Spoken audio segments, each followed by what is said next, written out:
সম্প্রতি বিজ্ঞানীরা দাবি করেছে খুব শীঘ্রই সূর্য পশ্চিম দিক থেকে ওঠা শুরু করবে। তাহলে কি আমরা কিয়ামতের দ্বারপ্রান্তে রয়েছি? যে কোনো সময় উল্টে যাবে পৃথিবীর চৌম্বক মেরু, আর মেরু উল্টে গেলে উল্টে যাবে দিকও। ফলে সূর্য উঠবে পশ্চিম দিকে। সূর্য পশ্চিম দিক থেকে ওঠার আশঙ্কা করছেন অনেক বিজ্ঞানীরা।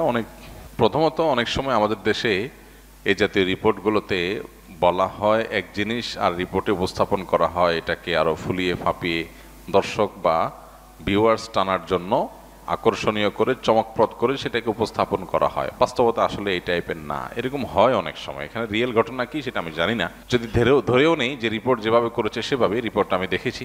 পশ্চিম দিক থেকে সূর্য ওঠার আশঙ্কা করা হচ্ছে, সেক্ষেত্রে সেটা যদি হয় তাহলে সেক্ষেত্রে পৃথিবীতে নানা রকমের বিশৃঙ্খল পরিস্থিতি দেখা দিবে, রোগবালাই, ঘরে ঘরে ক্যান্সার হয়ে যেতে পারে, ইত্যাদি ইত্যাদি অনেক আশঙ্কা বিজ্ঞানীরা করছেন। আমরা যখন কোরআন এবং হাদিসের ছাঁচে ফেলে এই গবেষণাকে মাপঝোপ করার চেষ্টা করি, তখন আমরা দেখতে পাই নবী করিম সাল্লাল্লাহু আলাইহি সাল্লাম কিয়ামতের আগে 10টি বিশেষ আলামত প্রকাশ পাওয়ার কথা বলেছেন, যেগুলোকে আলামাতুস সাআহ আল কুবরা বলা হয়েছে, অর্থাৎ কিয়ামতের বড় বড় আলামত হিসাবে আখ্যায়িত করা হয়েছে। এখানে বড় আলামত বলতে কিয়ামতের একেবারে শেষ মুহূর্তে এসে যেগুলো দেখা দিবে সেগুলোই বড় আলামত, আর যেগুলো অনেক আগে থেকে দেখা দিবে সেগুলো ছোট আলামত।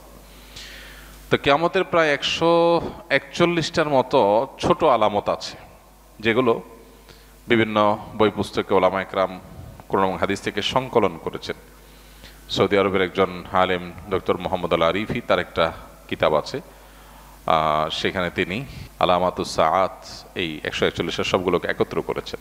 নেহায়াতুল আলম তার সেই বইটার নাম, আরবিতে বাংলা অনুবাদ হয়েছে। তো সেই কিয়ামতের আলামতের বইয়ে তিনি 141টা ছোট আলামত উল্লেখ করেছেন, যার বেশিরভাগই পৃথিবীতে ঘটে গেছে, যেগুলো নবী সাল্লাল্লাহু আলাইহি ওয়াসাল্লাম ভবিষ্যদ্বাণী করেছেন ঘটবে ঘটবে ঘটবে, কিন্তু ঘটে গেছে। আর কিছু আছে এখনো ঘটেনি। আর 10টা আলামত যেগুলো ঘটবে কিয়ামতের ঠিক আগ মুহূর্তে, তার মধ্যে থেকে একটা হলো পশ্চিম দিক থেকে সূর্য উদিত হবে। পশ্চিম দিক থেকে সূর্য উদিত হওয়ার এই আলামতটি দেখা দিবে কিয়ামতের আগের সব ছোট বড় আলামত প্রকাশের পরে, এরপর আর কিছু থাকবে না। পশ্চিম দিকে যখন আপনার সূর্য উদিত হবে, তখন কেউ আর তওবা করে আল্লাহর পথে ফিরে আসলেও সেটা অ্যাকসেপ্টেবল হবে না, সেটা অ্যাকসেপ্টেড হবে না, এবং তারপরেই শুরু হবে মহাপ্রলয়, শেষ। তো এই যে তার আগে একটা দীর্ঘ রাত থাকবে, বিভিন্ন বিশুদ্ধ হাদিস দ্বারা, কোরআনের বিভিন্ন ভাষ্য দ্বারা কিয়ামতের পূর্বে যা যা ঘটবে সেগুলো প্রমাণিত। সেই আলোকে আমরা বলতে পারি, যেহেতু কিয়ামতের ওই যে আলামতগুলো এখনো দেখা দেয়নি, ইমাম মাহদির আবির্ভাব, ঈসা আলাইহিস সালামের আবির্ভাব, দাজ্জালের সাথে সংগ্রাম, ইয়াজুজ মাজুজের সাথে সংগ্রাম, আরো বহু বিষয় রয়েছে যেগুলো কিয়ামতের আগে ঘটবে। সর্বশেষ আলামত হবে এটি।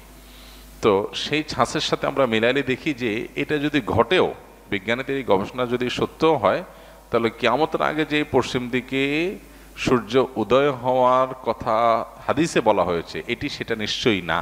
অর্থাৎ এরপরেও পৃথিবী টিকবে। এই পশ্চিম দিকে সূর্য উদিত হওয়ার পর পৃথিবী ধ্বংস হয়ে যাবে, এটা কোনোদিনই হবে না, যতক্ষণ পর্যন্ত হাদিসে ওই সমস্ত আলামতগুলো প্রকাশ না পাবে যেগুলোর পরে হাদিসে সতর্ক করা হয়েছে, ভবিষ্যদ্বাণী করা হয়েছে।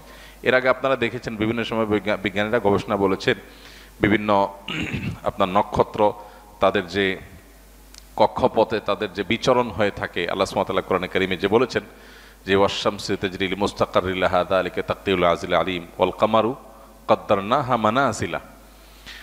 এই যে সৌরজগতে বিভিন্ন গ্রহ নক্ষত্র, আল্লাহর বিভিন্ন বড় বড় যে আপনার তারকারাজি রয়েছে, সৃষ্টি রয়েছে, এগুলো তাদের নির্দিষ্ট কক্ষপথে বিচরণ করে, আল্লাহ তাআলা এটা বলেছেন। তো এই যে বিচরণ করবার কথা বলা হয়েছে কোরআনে, সেখানে কোনোটি বিভিন্ন সময় আপনারা শুনেছেন বিজ্ঞানীরা বলেছেন বিভিন্ন সময় যে কোনো একটা নক্ষত্র আরেকটা নক্ষত্রের সাথে সংঘর্ষ হওয়ার সম্ভাবনা আছে, তাতে পৃথিবী শেষ হয়ে যাবে। আমরা অনেকে এই সমস্ত নিউজ দেখার পর মোটামুটি জমি জমা বিক্রি করে সব খেয়ে পরে মোটামুটি প্রস্তুত হয়ে গেছিলাম। কিন্তু একজন ইমানদার তিনি নিশ্চিতভাবে জানেন নবী করিম সাল্লাল্লাহু আলাইহি সাল্লাম মহাপ্রলয় হয়ে সৃষ্টি জগৎ শেষ হওয়ার যে ঘটনা ঘটবে তার আগে অনেকগুলো বিষয় বলেছেন, সেগুলো ঘটবে। তার অনেক কিছু এখনো ঘটে নাই, সো আমরা সেটার জন্য অপেক্ষায় আছি। ওইটার আগে কখনো এটা হবে না। যদি এরকম সংঘর্ষ হয়, পৃথিবী যদি ক্ষতিগ্রস্ত হয়ও তো আবার পৃথিবী আবার জেগে উঠবে, এটা ফাইনাল সেই ক্ষতিগ্রস্ত হওয়া নয় যেটি হাদিসে বলা হয়েছে। সো এই পশ্চিম দিকে যদি সূর্য উদিত হওয়ার ঘটনা কোনোভাবে আংশিকভাবেও যদি এটি সত্য বাস্তবায়িত হয়ও, তারপরেও সেটি সেই পশ্চিম দিকে সূর্য উদিত হওয়া নয় যেটার মাধ্যমে সব ধ্বংস হয়ে যাবে। বরং বিজ্ঞানীদের এই সমস্ত গবেষণার মাধ্যমে একজন ঈমানদারের এই ঈমানটা আরো বৃদ্ধি পায় যে নবী করিম সাল্লাল্লাহু আলাইহি সাল্লাম বা কোরআনে কারিমে যে আপনার ভবিষ্যৎবাণী করা হয়েছে এটা ঘটবে ওইটা ঘটবে, তার কিছু কিছু আছে মানুষ কোনোভাবে বিশ্বাস করতে পারতো না, এক সময় অবিশ্বাস্য ছিল কিভাবে এটা হবে। বিজ্ঞানীদের গবেষণা করে বিভিন্ন বৈজ্ঞানিক থিওরি দিয়ে সেটাকে তারা প্রমাণ করছেন কিভাবে এটা পসিবল, কিভাবে এটা সম্ভব। তাহলে যেটা আমাদের কাছে অসম্ভব মনে হতো, অনেকের কাছে অযৌক্তিক মনে হতো, অনেকের কাছে ইলজিক্যাল মনে হতো, বৈজ্ঞানিকদের গবেষণার মাধ্যমে সেটার সম্ভাব্যতা প্রমাণিত হওয়াটা এটা আমাদের ঈমানকে বাড়িয়ে দেয় যে আল্লাহ এবং তার রাসূল সাল্লাল্লাহু আলাইহি সাল্লাম যা বলেছেন আমাদের বুঝে আসতো না এটা কিভাবে হবে, কিন্তু দেখলাম যে পরে বিজ্ঞানীরা বিভিন্ন গবেষণা দ্বারা এটা সম্ভাব্যতা প্রমাণ করেছেন। তখন আমরা আমাদের ঈমানকে আরো বৃদ্ধি করি, আরো শানিত করি যে আলহামদুলিল্লাহ আমরা না বুঝেও ঈমান আনি।